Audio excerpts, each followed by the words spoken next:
It began quietly, in the early hours of a warm June morning in 1972, when 5 men slipped into the Democratic National Committee offices inside the Watergate building in Washington, D.C. They wore business suits and surgical gloves, moving with the confidence of professionals. Their pockets held lockpicks, miniature cameras, tear gas pens, and bundles of crisp $100 bills, all in sequential order. They weren't common thieves.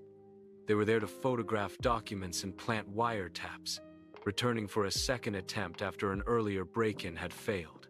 Their plan might have succeeded if not for a simple detail. A security guard named Frank Wills noticed tape holding a door latch open. He removed it, checked again later, and found the tape replaced. His call to the police set off a chain of events that would shake the American presidency to its foundation. At first, though, the story barely received attention. A strange burglary, nothing more. But money has a way of revealing truths.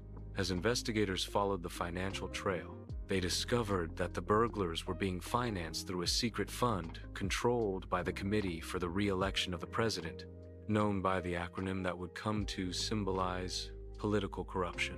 Checks meant for President Nixon's campaign had been routed through a Mexican bank and then placed directly into the burglars' accounts.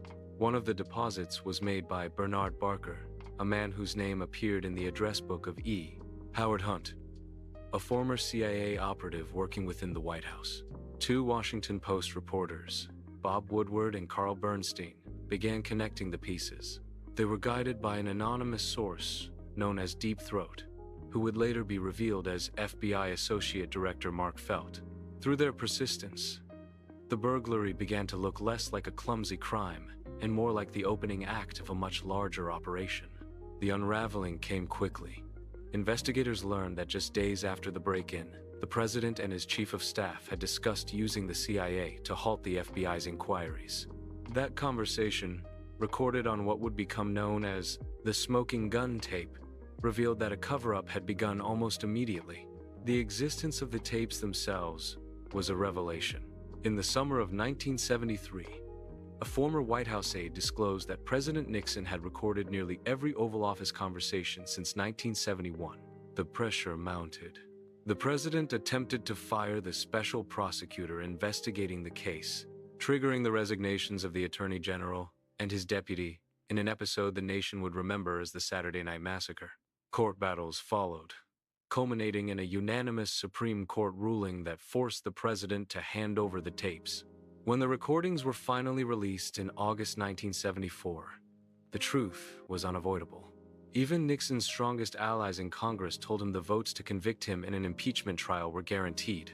Knowing what lay ahead, the president chose to resign. On August 8th, he addressed the nation, declaring that he must put the interests of America first.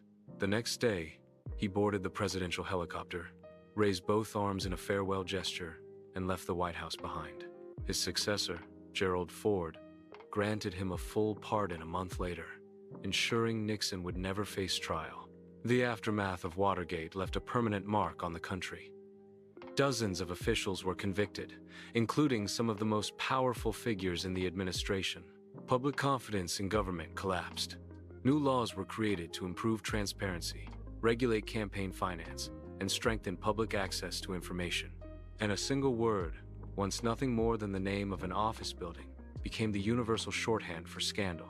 Watergate demonstrated how a seemingly minor incident, a taped door latch and a vigilant security guard, could uncover one of the most significant political conspiracies in WW.EU.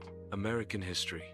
It remains a defining moment, a lesson in the fragility of power and the importance of accountability in the highest offices of the nation. Thank you for your time. We really appreciate it. Do well to subscribe to this channel to get access to unlimited videos on true crime stories of any nation. We are rounding up with America.